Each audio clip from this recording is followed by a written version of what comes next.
নমস্কার বন্ধুরা, রান্নাঘরের টুকিটাকিতে আপনাদের সকলকে স্বাগত। আজ আমি আপনাদেরকে বানিয়ে দেখাবো ঝিঙে দিয়ে মুচমুচে পকোড়া বা বড়া রেসিপি।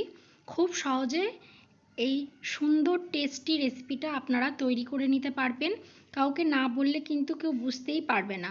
তাহলে চলুন দেখে নিন। দেখুন, প্রথমে এখানে আমি একটা ঝিঙে নিয়েছি। এবার ঝিঙেটার খোসাটা আমি সম্পূর্ণ ছাড়িয়ে এইভাবে 3টে টুকরো করে নিয়েছি। এবার দেখুন, একটা ছুরি নিয়েছি। এবার ওই টুকরোর মধ্যে থেকে একটা টুকরো নিয়ে দেখুন এইভাবে সরু সরু পাতলা পাতলা করে আমি কিন্তু এইভাবে চিড়ে নিচ্ছি। আর দেখুন, সম্পূর্ণটা কিন্তু কাটছি না, এইভাবে কিন্তু একটু বাদ রাখছি। আপনারা দেখলেই কিন্তু খুব ভালোভাবে বুঝতে পারবেন। আবারও এইভাবে সরু সরু করে আমি কেটে নিচ্ছি। দেখুন, এইভাবে কেটে কিন্তু ফুলের মতন একটা করে নিয়েছি। এইভাবে সবগুলোকেই কিন্তু আমি করে নিয়েছি। এবার একটা বাটিতে আমি জল নিয়েছি। এবার আমি এর মধ্যে দিয়ে দেবো সামান্য পরিমাণে নুন। দিয়ে নুনটাকে খুব ভালো করে জলের সঙ্গে আমি মিশিয়ে দিচ্ছি। দেখুন, খুব ভালোভাবে মিশিয়ে দিয়েছি। এবার কেটে রাখা ঝিঙেগুলো আমি এই জলের মধ্যে ডুবিয়ে কিছুক্ষণের জন্য রেখে দেব। এবার এই ধারে আমি একটা বাটিতে পরিমাণ মতন বেসন নিয়েছি। এবার বেসনের মধ্যে কিছু আমি মশলা মিশিয়ে নেব। এখানে নিয়েছি স্বাদ অনুযায়ী নুন, চিলি ফ্লেক্স, হলুদ আর সামান্য কালো জিরে দিয়ে সমস্ত শুকনো উপকরণগুলো প্রথমে কিন্তু আমি ভালোভাবে মিশিয়ে নিচ্ছি।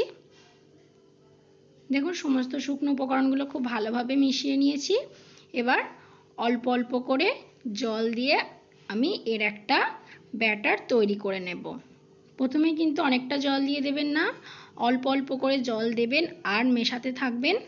দেখুন, অল্প অল্প করে জল দিয়ে আমি ঠিক এইরকম ঘনত্বের একটা ব্যাটার করে নিয়েছি। আপনারা দেখলেই বুঝতে পারবেন। দেখুন, এবার যে ঝিঙের টুকরোগুলো আমি নুন জলের মধ্যে ডুবিয়ে রেখেছিলাম সেগুলোকে এবার খুব ভালো করে জল চিপে চিপে নেবো। খুব ভালো করে জলটা চিপে বার করে দিতে হবে যাতে এর মধ্যে কোনো রকম জল না থাকে। দেখুন, জল ঝরিয়ে নিয়েছি আমি, ঠিক এইরকম করে নিয়েছি। এবার এধারে একটা কড়াইয়ের মধ্যে আমি বেশ কিছুটা রিফাইন্ড অয়েল গরম করে নিয়েছি। এবার যে ব্যাটারটা আমি রেডি করে রেখেছিলাম আর সেই ঝিঙের টুকরোগুলোকে ওই ব্যাটারের মধ্যে ডুবিয়ে এবার আমি গরম তেলের মধ্যে ছেড়ে দিচ্ছি। এভাবে একে একে আমি সবগুলোকেই গরম তেলের মধ্যে ছেড়ে দেবো। আর তেলটাকে কিন্তু খুব ভালোভাবে গরম করে নিতে হবে।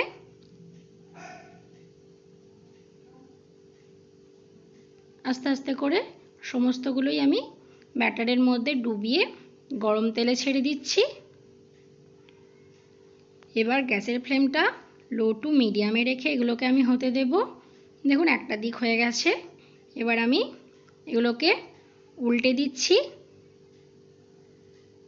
আর গ্যাসের ফ্লেমটা কিন্তু লো টু মিডিয়ামেই রাখবেন, হাই হিটে করবেন না। হাই হিটে রাখলে কিন্তু ঝিঙেগুলো ভেতর থেকে একটুও সেদ্ধ হবে না আর ওপর থেকে কালার চলে আসবে আর পকোড়াগুলো কিন্তু একটুও মুচমুচে হবে না।